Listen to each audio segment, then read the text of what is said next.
bien, y ahora en este bloque, como lo habíamos adelantado, vamos a tratar de meternos un poquito en economía.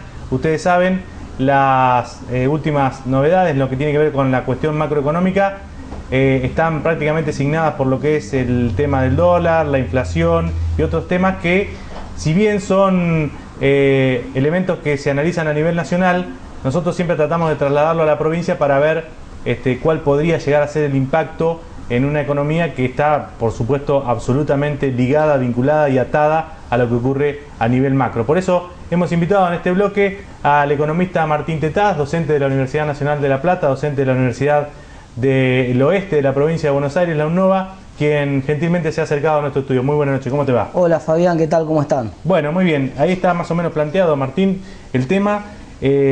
Primero vamos a aprovechar que vos sos especializado o que te has interiorizado más por el tema de la economía del comportamiento, y creo que hoy por hoy esto que está pasando con el dólar, entiendo, me parece, puede llegar a tener alguna explicación desde ese lado. Sí, mirá Fabián, hay básicamente dos elementos. Acá se están juntando, como dice el dicho, el hambre y las ganas de comer, ¿no es cierto? Por un lado tenés factores reales que inciden en el precio del dólar, tiene que ver con que el dólar oficial está muy barato, regalado. En Argentina en los últimos años aumentó, los últimos 7 años tuviste 200%, 212% de inflación, para que la gente, es un número tan grande que para que la gente lo entienda, en 10 años. Mirá, en 7 años, en los últimos 7 años, para que la gente lo entienda, esto es como algo que salía 100 pesos, hoy sale 312, ¿no es cierto? Entonces, claro, subió todo, subió la cuota del colegio de los chicos, la carne, el auto, lo que quieras, todo lo que quieras subió, y entonces lo único que subió poquito o nada es el dólar en este tiempo. Y entonces, claro, el dólar oficial está muy barato y el gobierno tiene que forzar el cepo, porque si no la gente se lo saca de las manos a ese precio, y entonces quedan muy poquitos dólares por afuera del cepo oficial que formó el gobierno, prácticamente un 10% del mercado nada más queda por afuera. Entonces, claro, la gente presiona, cuando aparece un poco de incertidumbre, presiona sobre ese dólar, ese segmento escaso, y lo lleva al valor que estuvimos viendo esta semana, alrededor de los 10 pesos. Ahora, por otro lado está el factor psicológico, esto que decías vos.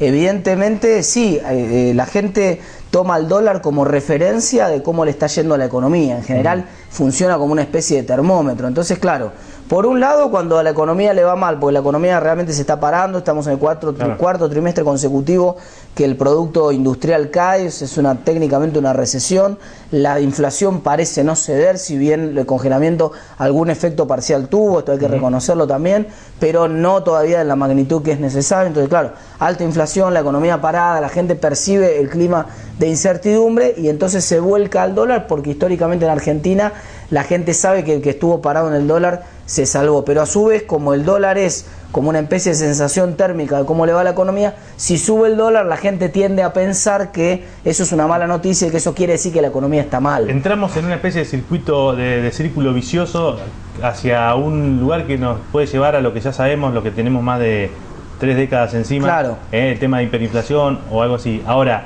digo, en este estadio de esta proceso, digamos, ¿hay forma de frenarlo? ¿Existen elementos de macroeconomía, digamos, herramientas desde el Estado para hacerlo? Sí, Fabián, mirá, el círculo vicioso en el que estamos entrando, además, se manifiesta en la conducta de los agentes económicos. Fíjate que la gente cree que el dólar sigue subiendo, entonces como la gente tiene esa visión, se vuelca masivamente a comprar dólares, y eso obviamente genera lo que se llama una profecía autocumplida, es decir, termina subiendo efectivamente más porque la gente se volcó por esta idea a comprar el dólar. Entonces, esto realmente no termina bien, no hay manera de que termine bien, salvo que se resuelva el problema de fondo, porque acá fíjate que lo que estás viendo en todos los medios es una dicotomía, un debate muy fuerte. Hay la mitad de los economistas, o más de la mitad en realidad, diciendo acá hay que devaluar, y otro conjunto de economistas por ahí más cercano al gobierno diciendo no, acá no hagan olas. Y en realidad el problema es que en el gobierno están en lo cierto en parte. O sea, vos no podés devaluar en esta situación, porque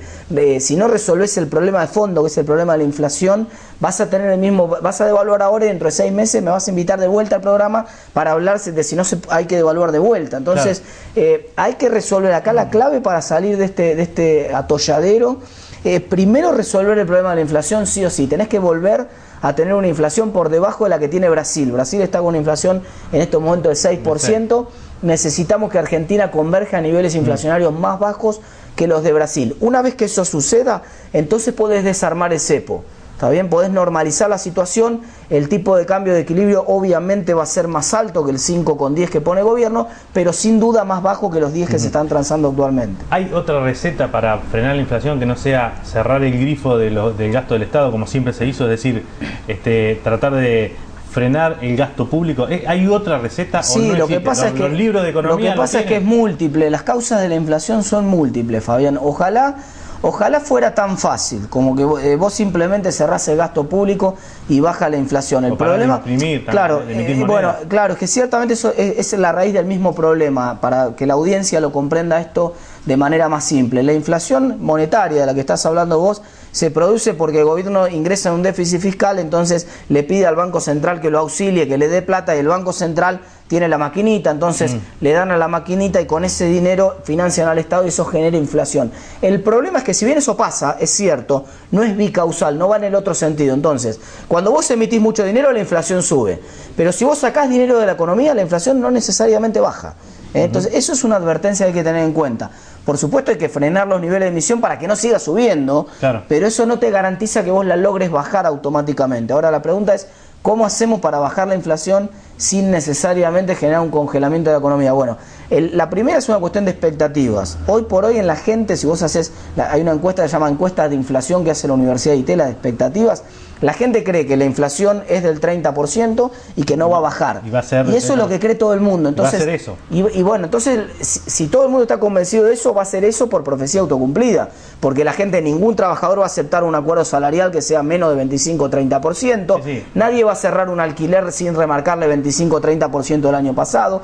Nadie va a vender un auto sin un 25 o 30% arriba de lo que salía el año pasado. Entonces, si todo el mundo en sus actos diarios empieza a convalidar estos niveles inflacionarios más altos, la inflación llegó para quedarse. Por eso te decía que es fundamental bajar las expectativas de inflación, Fabián. Y ahí es muy importante lo que vos puedas hacer con el tema del INDEC.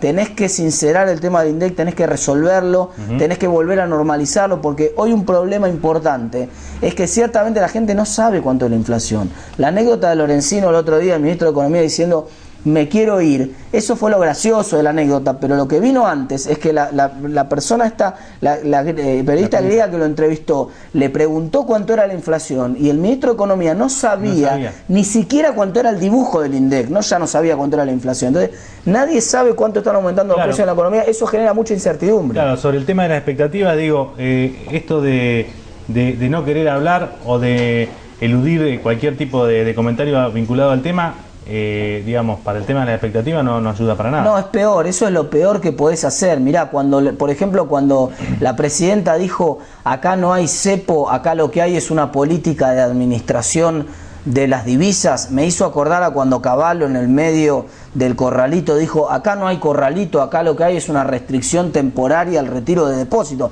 Es decir, cuando vos insistes, la gente se formó una imagen de cómo funcionan las cosas y tiene una representación mental. Si esa representación mental es el corralito, no vayas en contra de eso, porque eso es lo que efectivamente cree la gente, resolver el problema de fondo. Si la gente cree que es cepo, no le quieras cambiar el nombre que le puso la gente al fenómeno, ni quieras hacerle creer a la gente de que porque vos no hables la inflación va a ser menos, porque la gente ya se forma una idea de cuánto están aumentando los precios, y esa idea, si vos te callás, suele ser más alta que la realidad. Claro. Porque realmente la inflación no está en el 30%. Como la teoría del rumor. Exactamente. El rumor termina agrandándose, genera este teléfono descompuesto, entonces todos terminan convencidos de que la inflación está en el 30, en el 35, parece un juego, y en realidad probablemente está en menos, probablemente está en el 25, capaz que con el congelamiento, de acuerdo a lo que son los datos que se conocieron en los últimos 3 meses, probablemente se esté frenando un poco y esté cercano al 20% la inflación ahora. Mirá qué buena noticia sería si vos tuvieras un INDEC confiable y ese INDEC confiable le estuviera mostrando a la gente que se está frenando la inflación,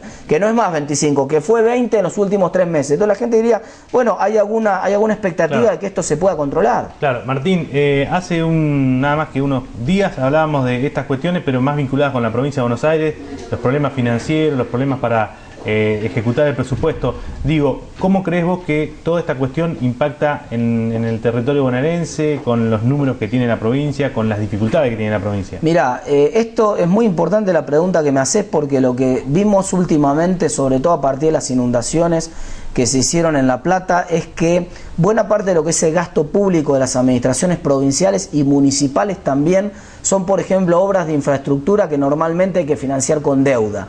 La realidad es que las provincias, tanto la provincia de Buenos Aires como el resto de las provincias, y ni que hablar de los municipios, tienen prácticamente cerrado el acceso a los mercados financieros internacionales. Y entonces cuando uno dice, toda esta serie de decisiones de poner el cepo, de pelearse con todo el mundo hacia afuera, de encerrar la economía, lo que hace es, claro, para el gobierno nacional no hay problema porque emite en la maquinita y tiene financiamiento, porque va al ANSES y usa el dinero del ANSES, pero las provincias no pueden financiarse de esa manera. Entonces, ¿cómo hacen las obras de infraestructura? ¿Qué van a hacer? ¿Castigar una generación actual con todo el cargo el costo de obras que van a beneficiar a generaciones futuras? Eso está mal. Y entonces se enfrenta a una situación financiera cada vez más difícil.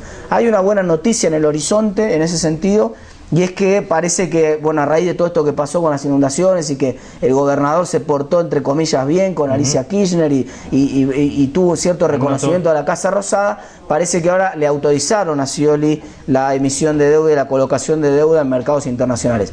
Está la autorización, hay que ver si alguien afuera compra papeles de la provincia de Buenos Aires. Ese es un dilema que a medida que la situación económica empeora, que el acceso a los dólares empeora, obviamente es más difícil, porque yo no te voy a comprar... Te van a cobrar tasa más alta. Exactamente, Incluso, ¿no? te va a encarecer mucho el acceso al crédito, además los dólares, los bonos esos, me los vas a tener que emitir en dólares y me vas a tener que garantizar de que cuando me pagues esos bonos, yo voy a poder sacar los dólares del país, porque si no nadie va a entrar absolutamente ningún dólar acá. Entonces, la situación financiera complicada del nivel nacional termina repercutiendo, termina complicando más las finanzas hacia abajo. Y el segundo elemento que te quiero aportar, Fabián, es que esta situación del blue a 10 pesos, que muchos preguntan, alguien dijo, esto es algo que no tiene ningún impacto en la economía, no le pasa, no, guarda, porque acá hay muchos inversores que lamentablemente volvieron a la época de la bicicleta financiera. Se dan cuenta de que apostando al dólar blue ganan lo que no pueden ganar en ninguna inversión productiva. Y eso es terrible,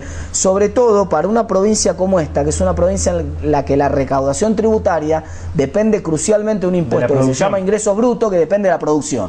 Entonces, si la producción cae y el comercio caen en la provincia de Buenos Aires, las finanzas de la provincia colapsan. Y para eso necesitamos entonces que la gente invierta en proyectos productivos, no en tratar de una ganancia financiera especulativa comprando un dólar a 10 para venderlo a 11 la semana que viene. Tenemos que desarmar ese fenómeno, ese negocio, esa corrida de manera urgente y no a garrotazos, cuidado, porque a garrotazos no lo desarmás y termina peor. Tenemos que desarmarlo racionalmente para que vuelva la producción y vuelva el empleo a la provincia de Buenos Aires.